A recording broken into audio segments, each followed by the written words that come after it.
Sometimes it makes a huge noise. So I think this is one of the worst things about this table, if I'm honest, but it is a really good budget-friendly option if you're looking for a standing desk and don't want to shed a whole lot of money.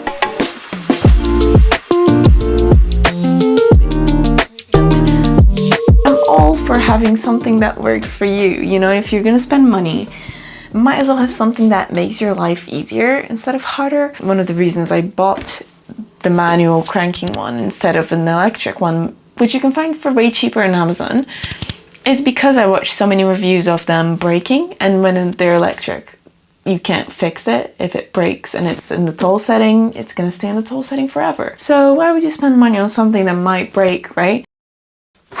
If you looked at it online, you probably know the measurements. You need to account for about 15 centimeters on this side because of the crank, so that you can comfortably like move it up and down. On the other side, there is this hook for headphones, which I did not install just because I didn't feel the need to yet. Yeah, maybe account like 1 or 2 centimeters for this one. I can tell you that it's really nice to have the accessories. I really like the fact that I can literally just do this when I'm recording something and it's clean, tidy, put away. So I think these drawers come really handy, but they are £15 each. Because the desk is made for children, I think everything is sort of like smaller. I mean, look at this compared to my hand. It's a really tiny plug hole, whatever whatever the name of these are. And the holes are quite small as well, which makes it really discreet. And I really love that. And because I use it to paint, draw, that kind of stuff, I think it's quite important for me to have as much space as I could. It comes with all of the lids for the holes. Obviously, I only have this one because the other ones are covered with the cutting mat. They recommend the weight to be spread evenly, and I think it's a max of 50 kg, which is not a lot. So if you do have monitors and monitor arms and that kind of stuff, which tend to be extremely heavy as well, I think you should double check what would be the combined weight of that.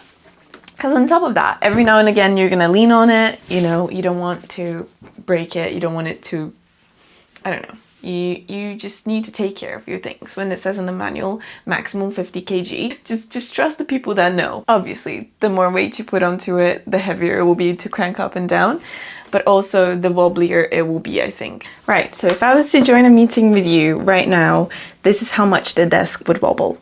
It doesn't wobble very much. It has a wobble though, and it has increased over the last month and a half since I've bought it. Obviously, like if you're just doing this, not a lot of wobble. If you're leaning on it, there is a bit of a wobble. I think that's one of the setbacks, is that I think this is going to become a little bit wobblier with time because the leg is placed at the back, so it hasn't got a central placement towards the foot. The more expensive version in IKEA has that, and I think that would make it relatively less wobbly. A few days after I built this, the mechanism inside sort of got undone. So I had to go in and unscrew the top, like fix the mechanism in, which was really simple, and then put it back in, which is a con and a pro at the same time, because you don't want a mechanism that breaks. But the fact that it's easy to fix is also a pro, and I'm gonna show you in a second. Give me a like if you like this video so far, and subscribe if you like things like interior design, model making, DIY, all that kind of stuff that involves manual handcrafts, because I love that. And I can't wait to have you with me if you're one of those people too.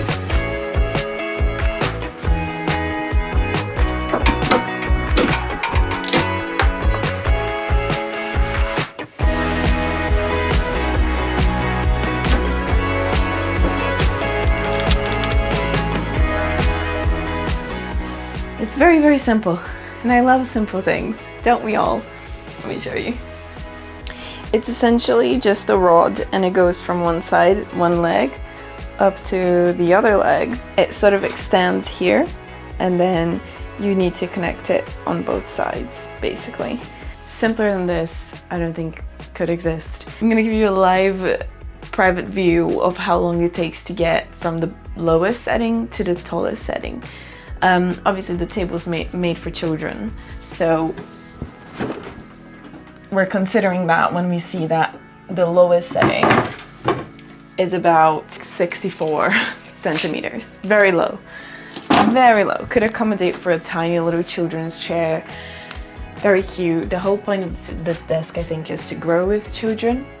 And this child likes the desk too. Here we go.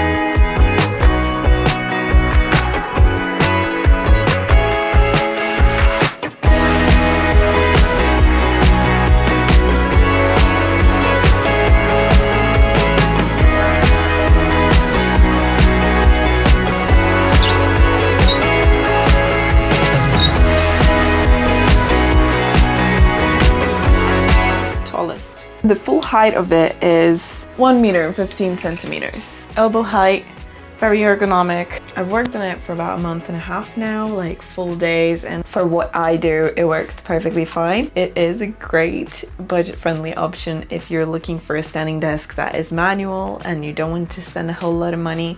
But there is another option at IKEA for like an extra 60 or 70 pounds, I think. Basically, the table with the drawers costs the same thing as the bigger, sturdier table in IKEA. I'm sorry if I'm making the choice harder for you. I think you're just gonna have to pick one and go with it. You got it. Like, just give it a like if you liked it, subscribe if you want to stick around, and I'll see you next time. Bye.